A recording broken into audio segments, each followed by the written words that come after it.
Okay, welcome to this episode of Let's Know Buffalo. We have the Wing King, Drew Cerza, on today. How are you, my friend? Kevin, I'm doing great. I think this is really good timing since you have, what number Wing Fest are you on? This will be number 23. 23. Oh, my God. Yeah. So that's right around the corner. Oh, my God. Right around the corner. It's Labor Day weekend, August 31st, September 1st, which is, I hate when it breaks the month in half. Sure. It's longer advertising, but it's exciting. We've been at the Bills Stadium now. This will be our fourth year. We had to move from the Bisons because the Toronto Blue Jays took over that year because none of the baseball teams go to Canada, and they changed the whole back end of the layout of the whole stadium where we used that as part of our festival footprint. And the Blue Jays had scheduled a 3-game stand Labor Day weekend, so I had to find a new place. Right. And the Bills were great. That's awesome. At an NFL stadium now, which is fantastic. That's huge. Where are you at with capacity with the people that come to Western New York in this event now? You know, we changed the model. Yep. You know, the model was a $5 admission, just come. And a lot of people, retire kickers, had nothing to do. A lot of people came because they love wings, they love Buffalo. Everything changed from the pandemic. Sure. And from the pandemic, you didn't know what people would feel about crowds and being on top of each other. And I don't think people like it. And it has nothing to do with germs. I think people just you're right. I think it's separation. Yeah, that's super interesting because even just what's open after like 8 o'clock anymore? It's coming from retail, you couldn't stay open late enough, right? Like, the hours kept getting later and later, and then you get the 24-hour Walmart, and I call it the Walmart Society, where everybody follows suits, right? With those bigger corporations, it's like there's never any downtime, and it's completely different. It's so true. You talk to restaurateurs, they lost the second seating. Yeah. They lost that 7:30, 8 o'clock seating. And we used to make fun of everybody with their early specials down in Florida, right? Now we're all guilty of it. Right? We want to go out early. And it's changed. The pandemic changed everything. And even sitting around and, do you want to go? Oh, it's so comfortable here on the patio. Let's not go. No, and it's so easy to just have it delivered. Yeah, especially with the delivery services now. And I'll think, my daughter's 2.5 years old and just coming out of COVID, being in real estate, understanding what backyards have become, right?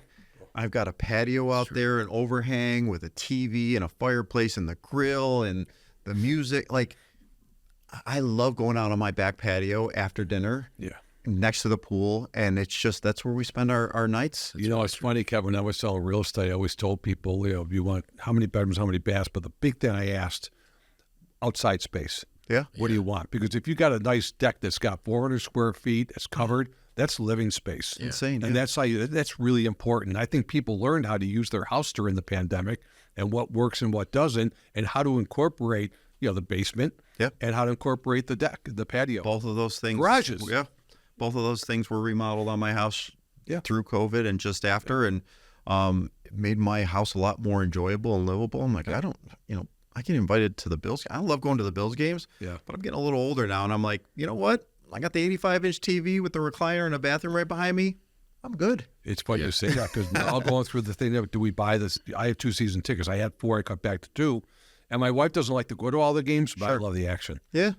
And wintertime is kind of rough. There's been some rain games, but, I think people now are like, well, with this new stadium and licensing fees and paying double the price of the ticket or the couch, it's a tough call. Yeah. And you get Thursday night games, Monday night games. I hate that. Yeah. I like Sunday afternoons or 4 o'clock, Well, now that we're finally a little better than we've been in a lot of years, we get a lot of nighttime games. Yeah, exactly. Quite true. So, the schedule's crazy. Well, why don't you let's do a rewind and get back to the beginning. How did this all start, and how did you become the Wing King? So it was, there was a movie called Osmosis Jones. It was with Bill Murray. He was a big junk food eater, although I don't consider chicken wings a junk food. He loved delicacy. He loved chicken wings, okay? It was a really neat movie, the Farley brothers. They were the producers. They did Me, Myself, and Irene, Something About Mary. So they were big time. Chris Rock was in the movie. It was half animated, half real life. Bill Murray wanted to go to the Buffalo Wing Fest, and we didn't have one. So Don Esmond wrote an article about the movie. It's amazing. This movie's about going to the Buffalo Wing Fest. Wings are called Buffalo Wings all over the country, and we don't celebrate it with a festival like other cities do for the Gilroy Garlic Festival, the Wisconsin Cheese Festival, Atlanta the Peach Festival. We should have one. Well, at that moment, I was going through a situation where I lost a big client. I had a marketing company. I lost a national client. So I'm like, I need to pick up something else. So I read the article. I'm like, this Wing Fest, I think I could put something on because I knew how to get sponsors. I was involved in participating in events. I was a PR guy. I had some of the tools that could work, and I just decided to go for it. So I met with Don Esmond. He did an article, A Man of Planet Wing Fest. CNN picked up on it and did like a little 30-second story. There's going to be a Wing Fest in Buffalo based upon a movie. So now I'm like, holy crap, I really got to do this. So this was August of 2001. Well, our first planning meeting, believe it or not, was September 11th, 2001 at 9 a.m. And I, God rest her soul, Carol Ann Bro, who ran the Taste of Buffalo, I called her into the meeting.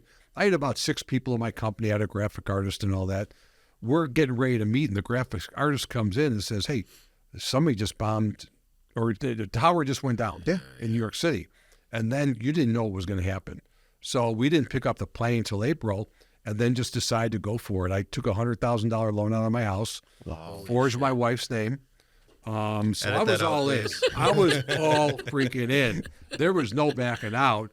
And I had, on the credit card, I had to fly restaurants in from different parts of the country that were good. And put out a credit card, 100 turkey fryers, the ones that burn down buildings. Had those hooked up with propane tanks in the parking lot. It was Dunn Tire Park at the time. The fire commissioner wanted to shut me down, but I knew Mayor Masiello. He kept me going, and we pulled off the first one. And the stadium, just being at the ballpark, was beautiful. The wings were awful, cooking the turkey fryers, but we pulled it off. Right. And then we had a year to plan the next one. And I got on the Today Show for the first festival the week of and cooked wings in front of Matt Lauer on the plaza. And I think that's when Buffalo said, my God, this guy's on the Today Show. This must be big. It's pretty serious. So we had about 40,000 people come. And it was a show. You know what kind of show it was? 40,000 people for your first event? Yeah, lines were around the block of the Bison Stadium. It was scary. Crazy. It was scary. They were around the stadium. That's some master promoting right there, man. It was over-promoted. I over-promoted the heck out of it. Is there such a thing? Didn't deliver. Yeah, you can't put a Saks Fifth Avenue sign outside of a JCPenney. Sure.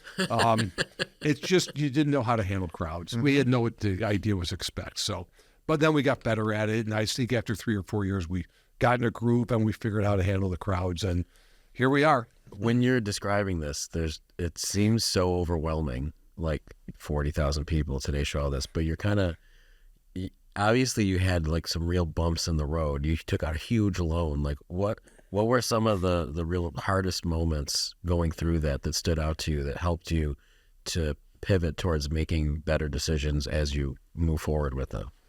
The scariest moment was 10:30 in the morning. We're opening up at noon, and there's literally lines all the way around the block of Dunn Tire Park, all the way back around for people to come in.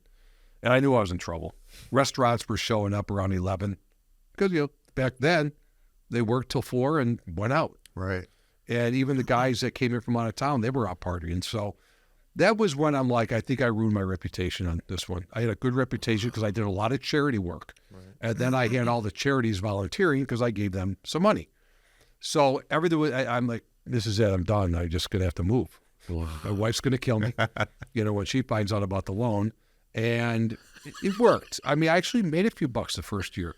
And I realized there's so many different elements that go into a festival that I really need to get organized with a system. And did you have someone that you learned from who had experience with festivals? There's no manual. You just had to go through it, make the mistakes, and learn on your own. Yeah. Wow.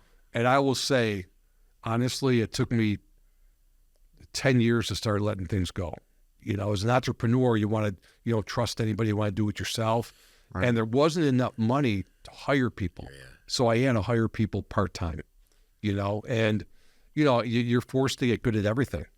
I learned all about advertising, PR, marketing, branding. Sure. I think one of the biggest things for me was in 2008 when Bobby Flay, he had a show called Throwdown. He came to challenge me in a chicken wing throwdown, and that's when he called me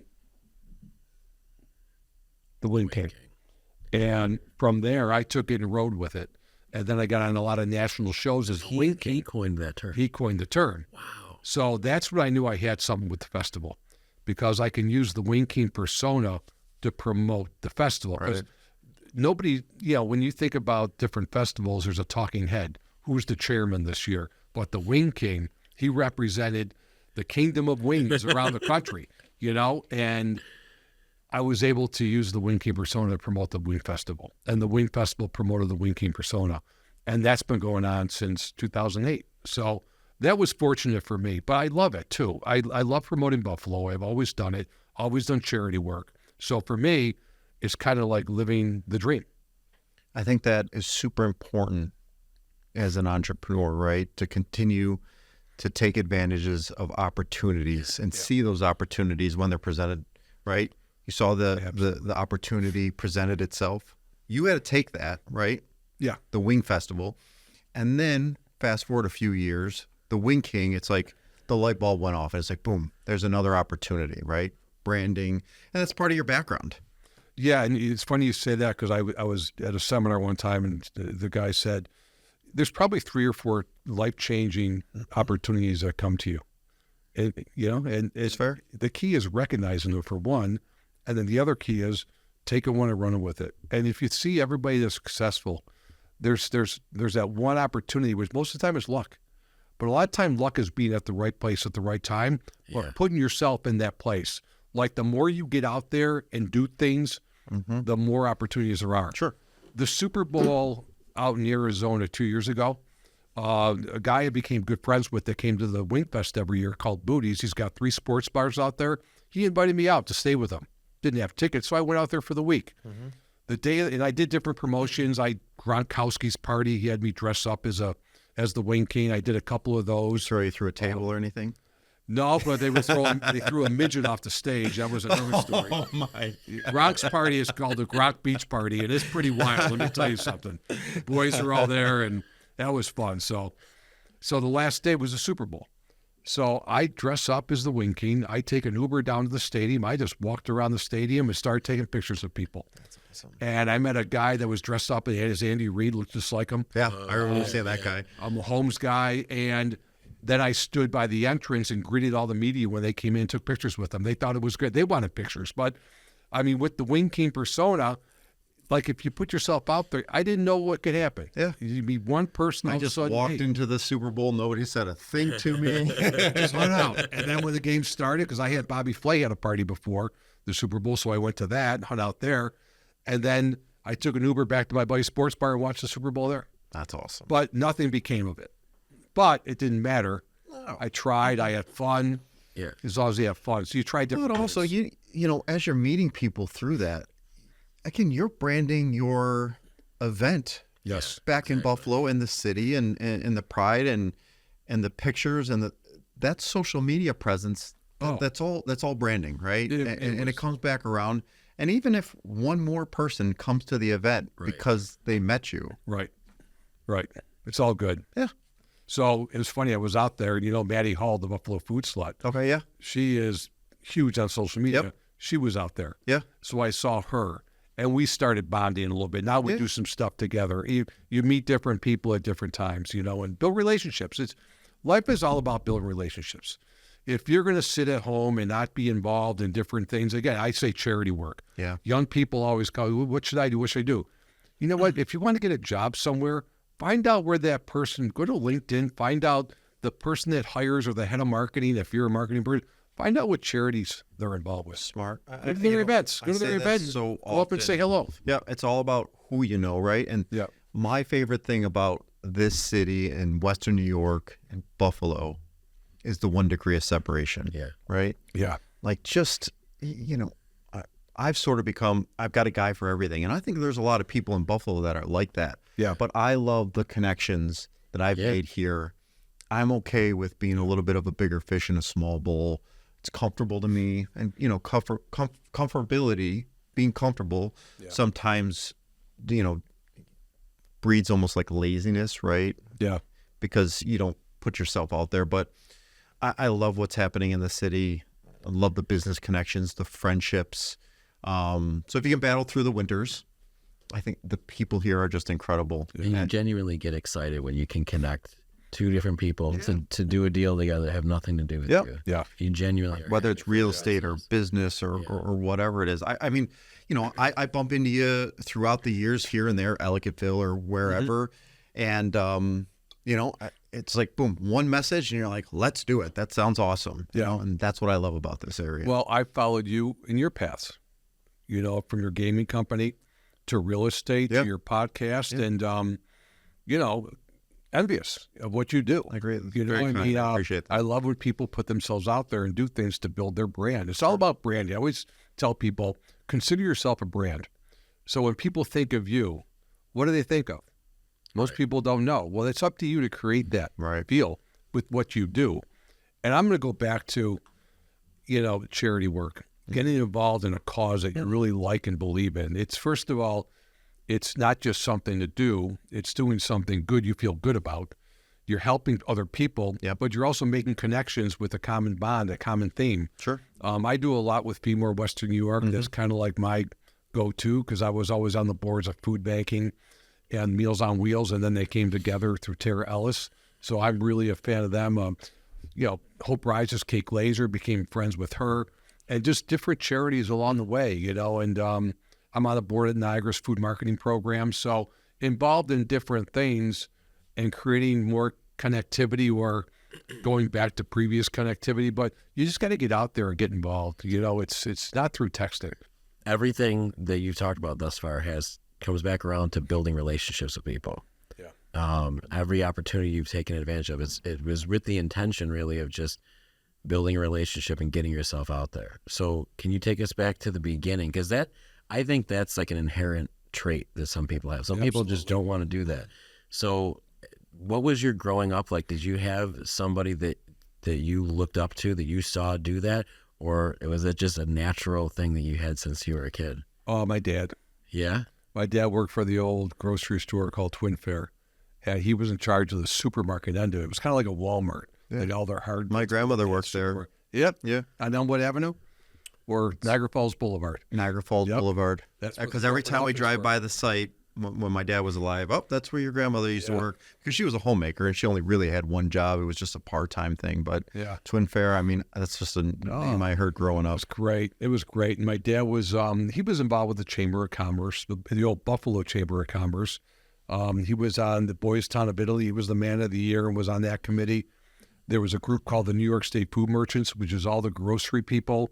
And they had a association. He was the president of that. So he was always involved in stuff and always just people liked him. He was tough when it came to business, but fair. I always believed in that. I saw him in action.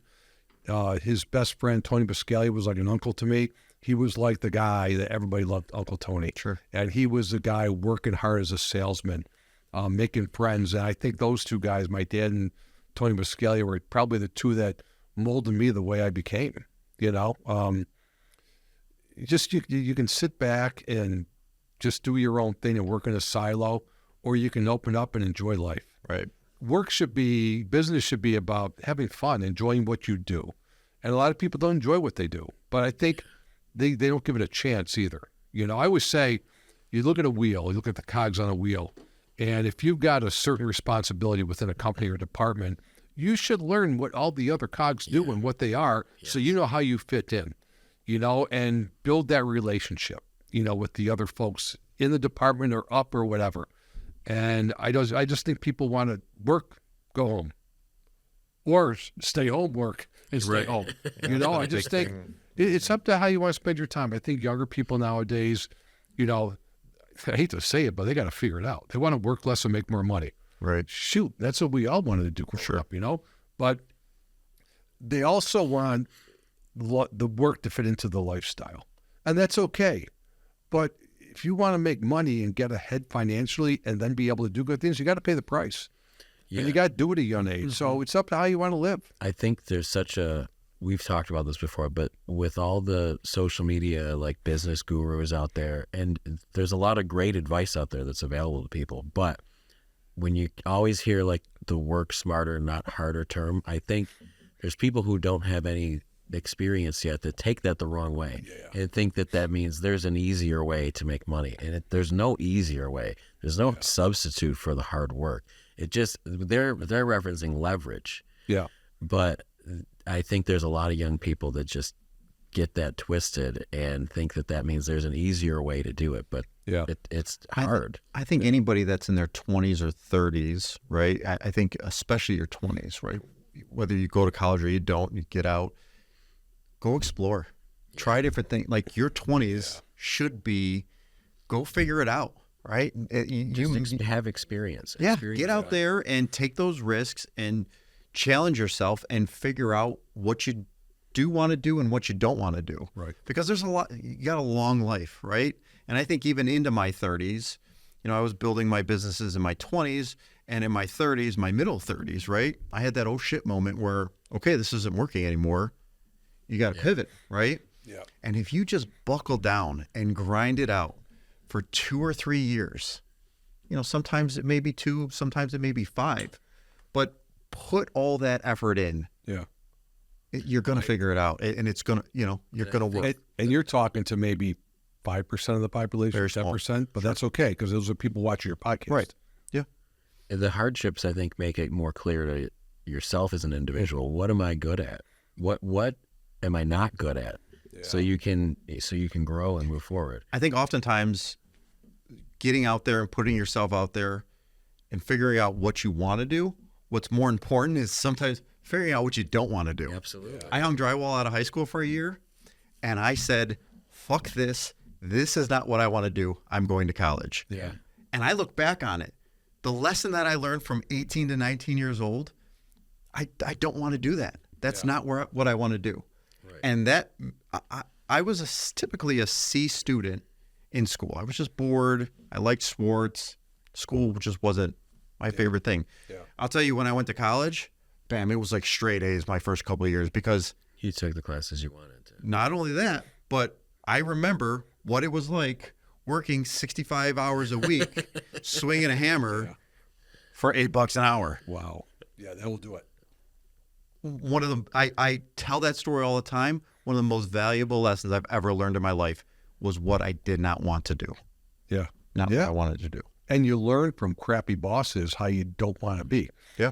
And you learn from good bosses how you want to be. Sure. Yes. And you take all those and you become the person you are as you grow through life, right? I had, so with Niagara, they have a mentoring program, and one of the years they wanted me to take this kid who was a freshman. His goal was to be an entrepreneur. So they said, Drew, we figure you're the perfect guy. I said, no, I'm not. I said, first of all, your dream shouldn't be an entrepreneur. Entrepreneurship just happens. Right. Because you get really good in something, an industry, or you have an idea. Such a vague and word. it just happens. Yeah. Right. You don't just go to be an entrepreneur. You can't, Right. it's very hard to train Just or happens. educate yourself to be an entrepreneur.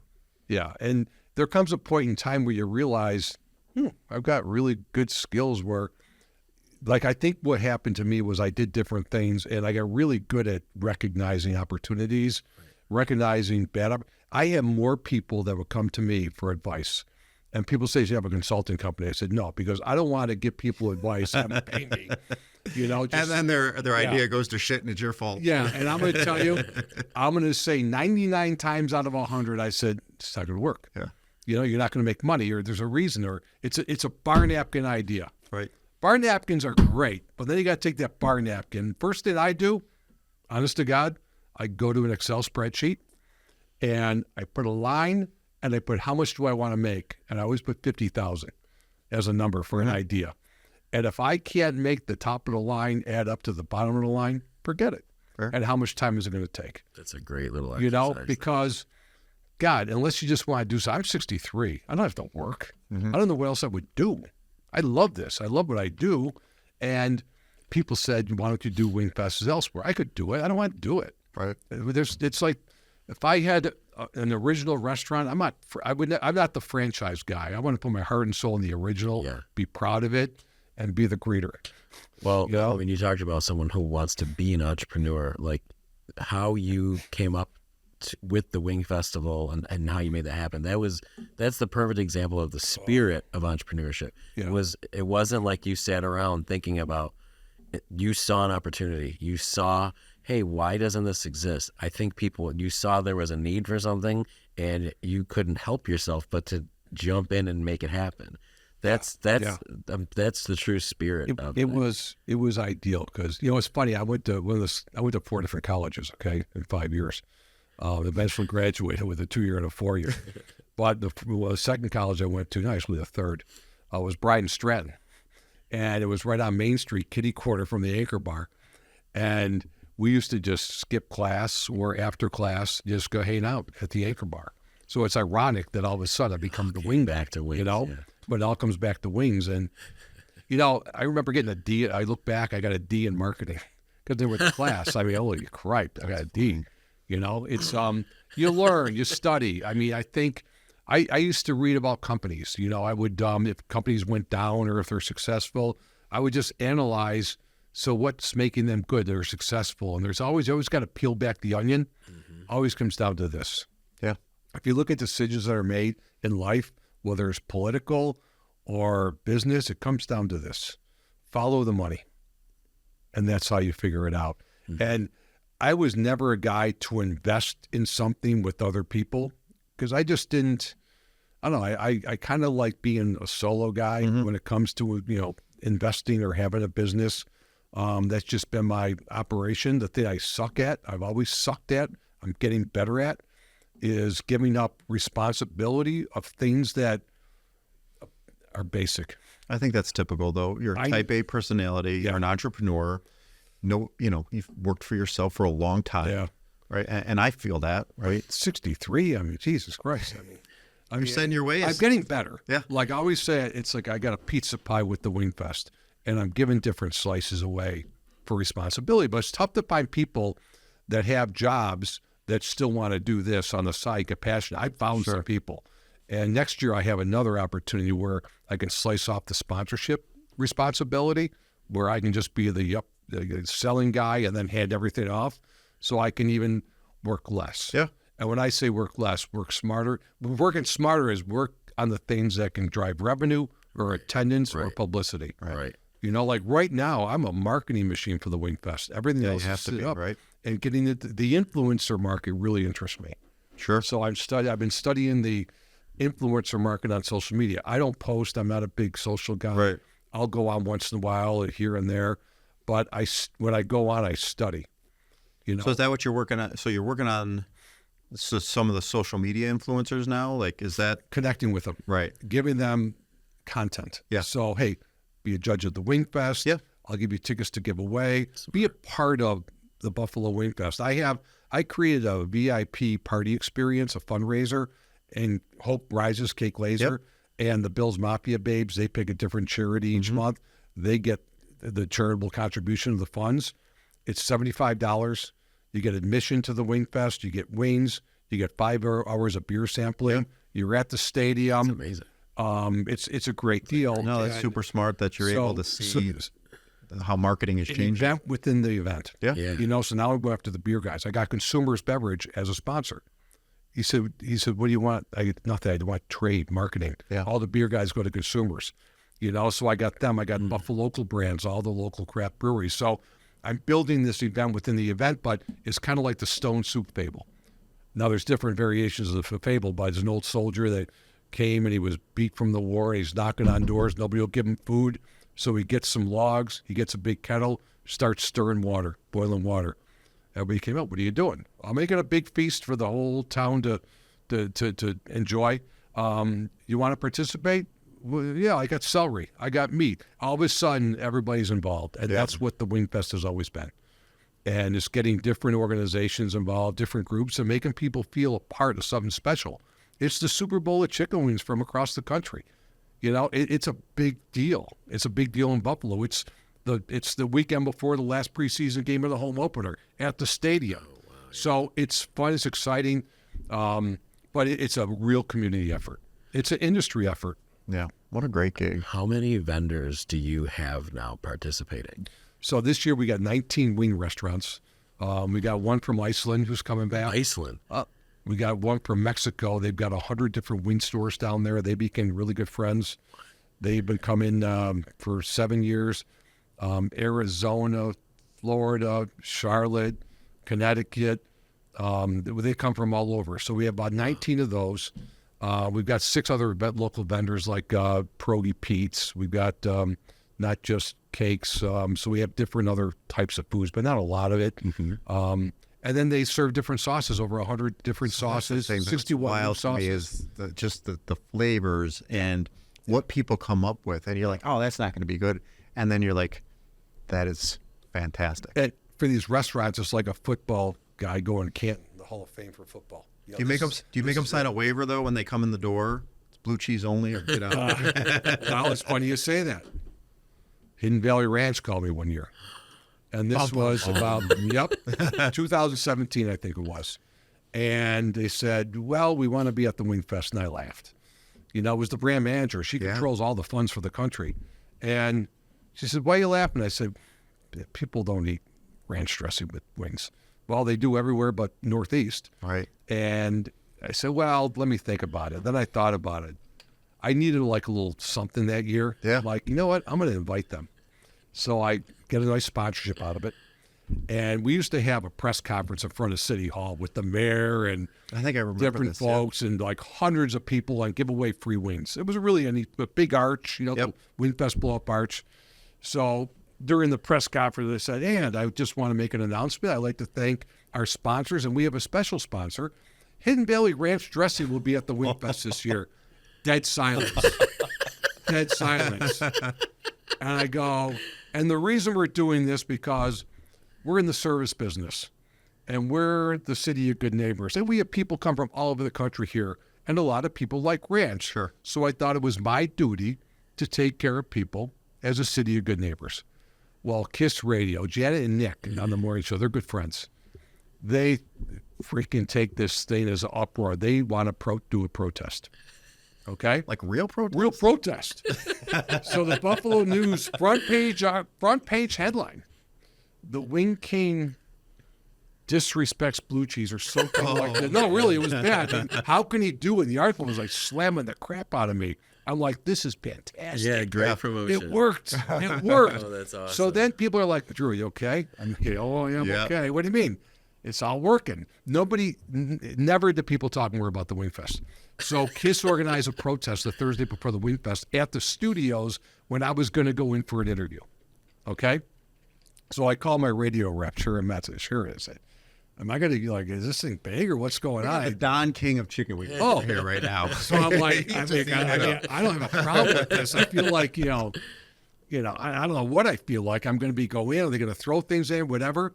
Well, she goes, yeah, does it upset you? I said, no, it's fine. It's fine. I'm okay. Well, the station manager canceled it because I'm a paid advertiser. Yeah. I was hoping they would do it. Yeah, but I went in there and we did our thing.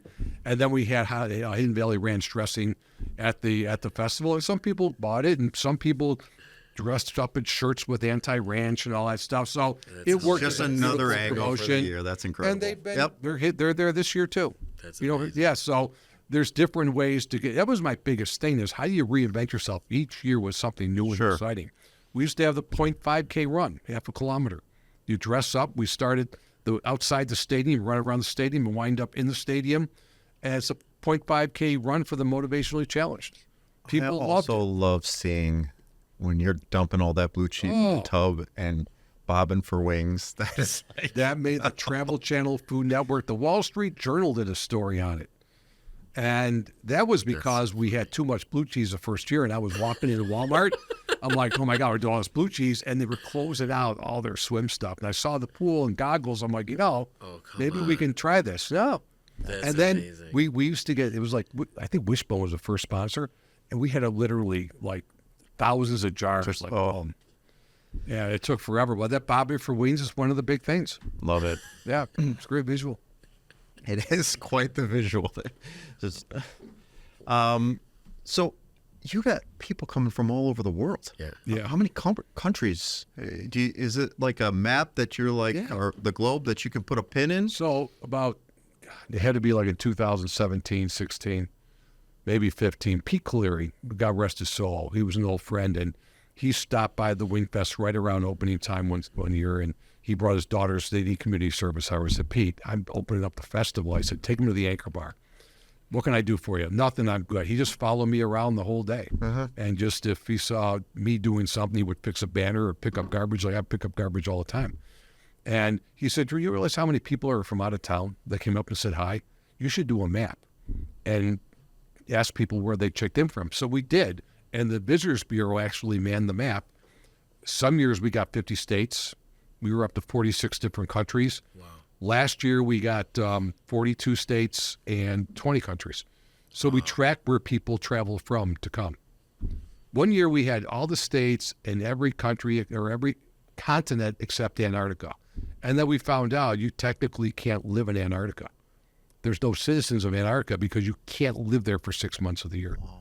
But it's a big tourism opportunity for Buffalo. And again, it's fun. And people, the energy of the restaurants is unbelievable. And the energy of the attendees is great. And they feed off each other. So when you go to the Wing Fest, there's just an energy and a happiness where people just are proud to be there. What's the total head count you're expecting this year?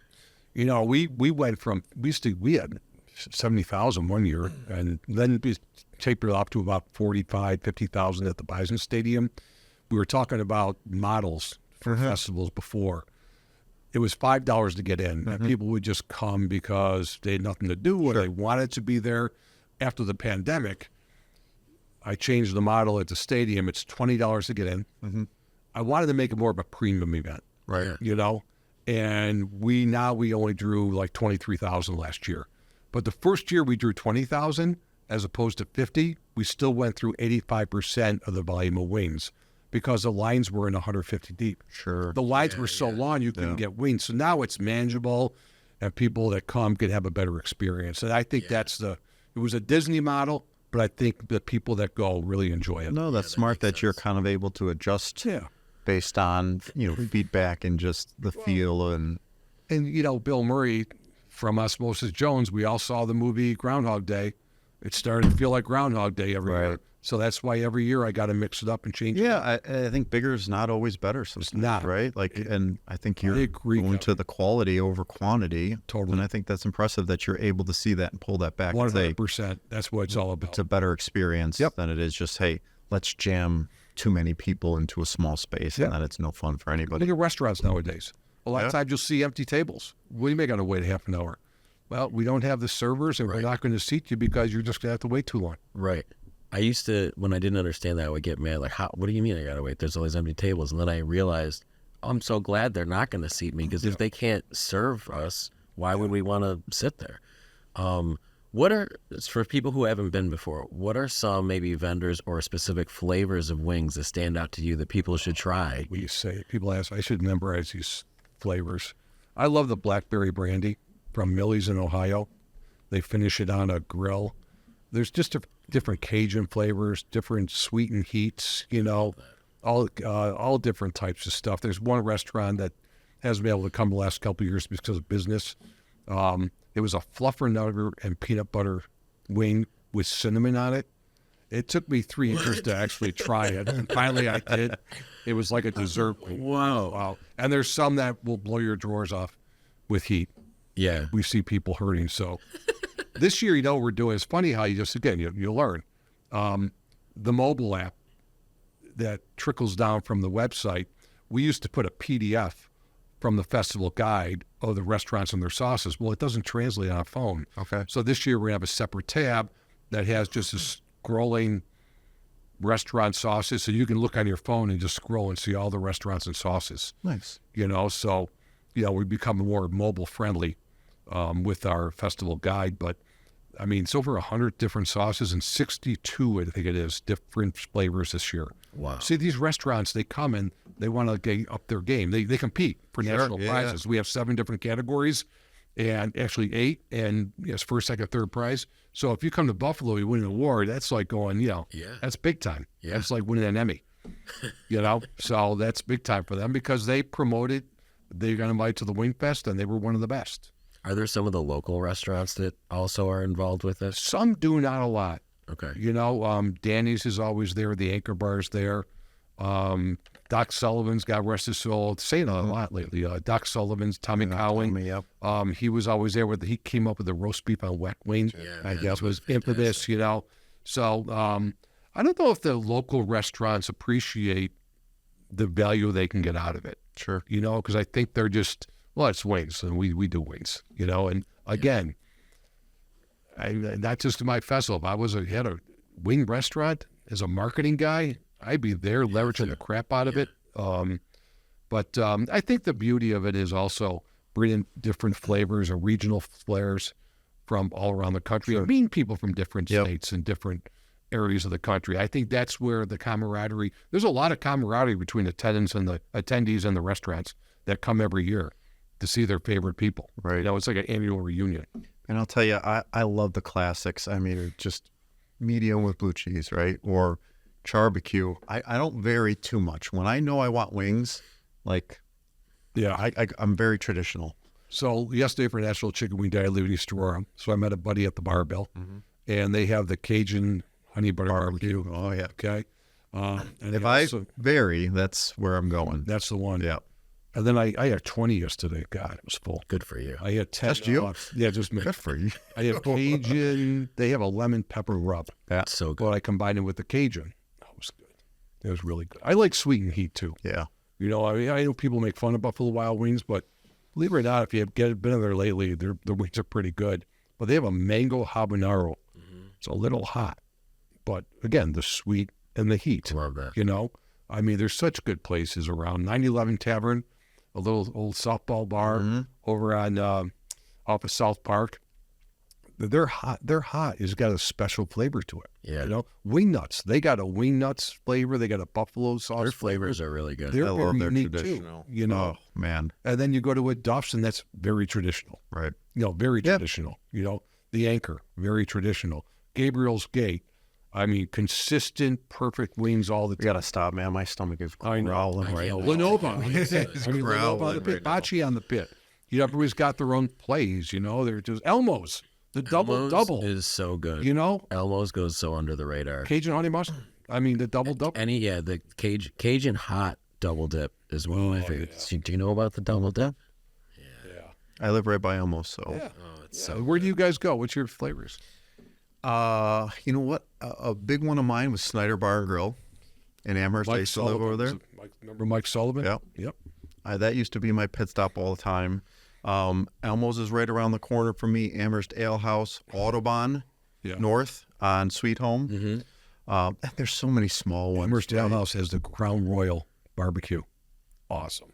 Yep, I was just there after a golf tournament last week. I love Elmo's. I love the double dipped. I'm a big fan like you of the traditional, but I don't mess with medium. I don't like too much butter in there. I like just hot. I cannot take the hot. I'm Oh, a I big love it. sissy, man. I love the flavor of the hot sauce. I cannot take the heat. When I tell I you, understand that.